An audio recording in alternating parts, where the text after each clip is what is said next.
Start. माननीय अध्यक्ष महोदय, अंतर्राष्ट्रीय महिला दिवस के इस पावन अवसर पर आज मुझे इस सदन में महिलाओं के संबंध में अपने विचार रखने का आपने अवसर दिया। इसके लिए मैं आपका आभार प्रकट करना चाहती हूँ। मैं बताना चाहती हूँ कि महिलाओं को पहले ओडिशा, झारखंड और छत्तीसगढ़ के कोयला खदानों में काम करना वर्जित था।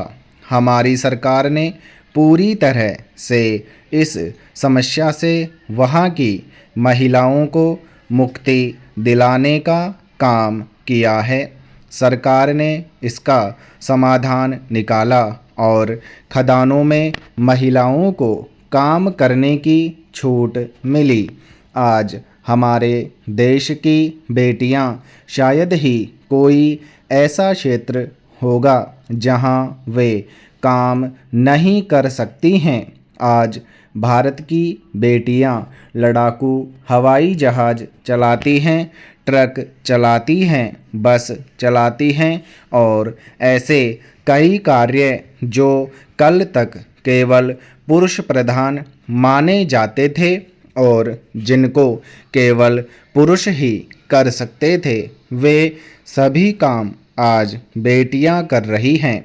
माननीय सभापति महोदय, हमारे देश के माननीय प्रधानमंत्री जी के बेटी बचाओ बेटी पढ़ाओ अभियान के द्वारा भारतीय जनमानस की मानसिकता पर गहरा असर डाला है।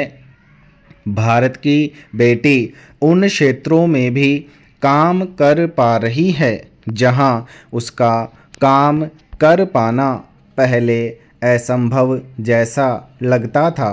खान में काम करने वाली महिलाओं के लिए समय समय पर जागरूकता शिविर भी लगाए जाते हैं और उन्हें बीमारी से बचाने के लिए जागरूक किया जाता है।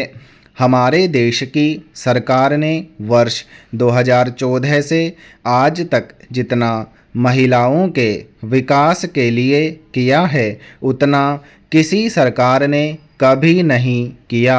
आज हमारे देश की महिलाएं विदेशों की महिलाओं के साथ कंधे से कंधा मिलाकर चल रही हैं, लेकिन विडंबना यह है कि आज भी हमारे समाज में पुरुष समाज के शिक्षित लोग हमें कमज़ोर समझते हैं। यदि महिलाएं कमज़ोर होती तो वह रानी लक्ष्मीबाई नहीं होती। यदि महिलाएं कमज़ोर होती तो वह दुर्गा और काली नहीं होती। आज यदि हमें शक्ति की ज़रूरत होती है, साहस की ज़रूरत होती है, तो हम माँ काली, माँ दुर्गा के नाम का जाप करते हैं। आज हमें शिक्षा की ज़रूरत होती है तो हम माँ सरस्वती का नाम लेते हैं और माँ सरस्वती की पूजा करते हैं। आखिर वह भी महिला ही है। समय समय पर हमारे देश की महिलाओं ने अपनी ताकत को दिखाया है। समाज को भी उस ताकत को देखना तथा पहचानना होगा। किसी भी वेद या पुराण में नहीं लिखा है कि महिलाओं को बराबर का हक या अधिकार न दिया जाए, लेकिन इसकी अनदेखी नहीं की जा सकती कि हमारा समाज कहीं न कहीं आज जिन वेदों और पुराणों को मानता है, उनकी भी अनदेखी करने का काम करता है और महिलाओं को पीछे रखने का काम करता है। हमारे देश में जन्म लेने वाले भगवान बुद्ध ने भी महिला और पुरुष को मानसिक व आध्यात्मिक रूप से बराबरी का दर्जा देने का काम किया था। उसी कड़ी में यदि हम सनातन धर्म की भी बात करते हैं तो चाहे गौरी शंकर की बात करें, सीताराम की बात करें या राधा कृष्ण की बात करें, हर जगह महिलाओं को ही बढ़ावा दिया गया।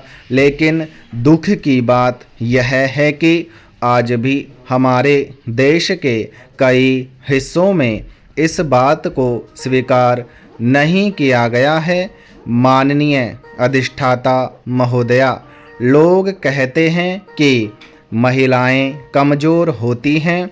यदि महिलाएं कमज़ोर होती तो महिलाओं के द्वारा जिस पुरुष को जन्म दिया जाता है, उस जन्म देने वाले अधिकार को महिलाओं को नहीं बल्कि पुरुष को दिया गया होता।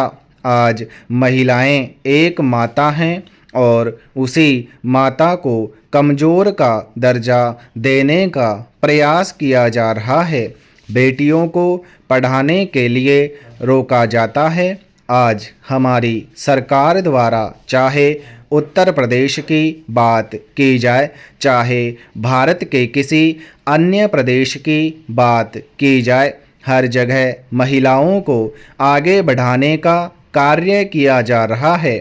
हमारे देश के प्रधानमंत्री नरेंद्र मोदी जी के नेतृत्व में बेटी बचाओ बेटी पढ़ाओ या मिशन शक्ति जैसे अभियानों के माध्यम से महिलाओं व बच्चियों को आगे बढ़ाने का कार्य किया जा रहा है।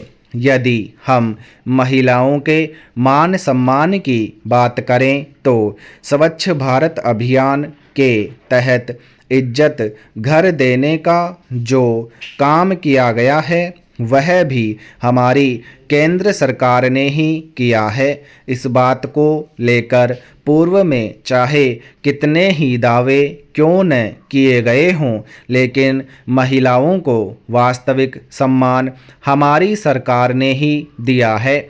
ऐसी योजनाओं के माध्यम से आज हमारी सरकार महिलाओं को आगे ले जाने का काम कर रही है। आदरणीय सभापति महोदया, मैं कुछ और समय लेकर अपनी बात समाप्त करना चाहती हूँ। आज अंतर्राष्ट्रीय महिला दिवस के दिन ही हम महिला सदस्यों को इस सदन में अपनी बात रखने का अवसर प्रदान किया गया है। आज भले ही 3 घंटे के बजाय 6 घंटे चर्चा चले, लेकिन समय हम सबको मिलना चाहिए। विडंबना यह है कि आज़ादी के 70 साल हो गए हैं, लेकिन आज हम बेटियों की हालत यह है कि कहीं हम जन्म से पहले मार दिए जाते हैं तो कहीं जन्म के बाद मार दिए जाते हैं। मुझे आशा है कि आने वाले समय में हमारी सरकार महिलाओं के विकास के लिए और महत्वपूर्ण कदम उठाएगी। इन्हीं शब्दों के साथ मैं अपनी बात समाप्त करना चाहती हूँ। आदरणीय अध्यक्ष जी, मैं राष्ट्रपति जी द्वारा कहे गए शब्दों पर धन्यवाद प्रस्ताव की चर्चा में शामिल होने के लिए और राष्ट्रपति जी का धन्यवाद करने के लिए कुछ बातें प्रस्तुत करना चाहता हूँ। राष्ट्रपति जी का भाषण भारत के 130 करोड़ नागरिकों की संकल्प शक्ति का परिचायक है। कठिन और विपरीत काल में भी यह देश किस प्रकार से अपना रास्ता चुनता है, रास्ता तय करता है और रास्ते पर अपने लक्ष्यों को प्राप्त करता हुआ आगे बढ़ता है, ये सारी बातें विस्तार से राष्ट्रपति जी ने अपने अभिभाषण में कही हैं। उनका एक एक शब्द देशवासियों में एक नया विश्वास पैदा करने वाला है और हर किसी के दिल में देश के लिए कुछ करने की प्रेरणा जगाने वाला है और इसलिए हम उनका जितना आभार व्यक्त करें उतना कम है। माननीय अध्यक्ष महोदय, इस सदन में कल भी 10 घंटे से ज़्यादा चर्चा हुई है। रात को 12-12 बजे तक हमारे सभी माननीय सांसदों ने इस चेतना को जगाए रखा है और इस चर्चा को जीवंत बनाने का प्रयास किया है तथा इस पुनीत कार्य को करने में सफलता प्राप्त की है।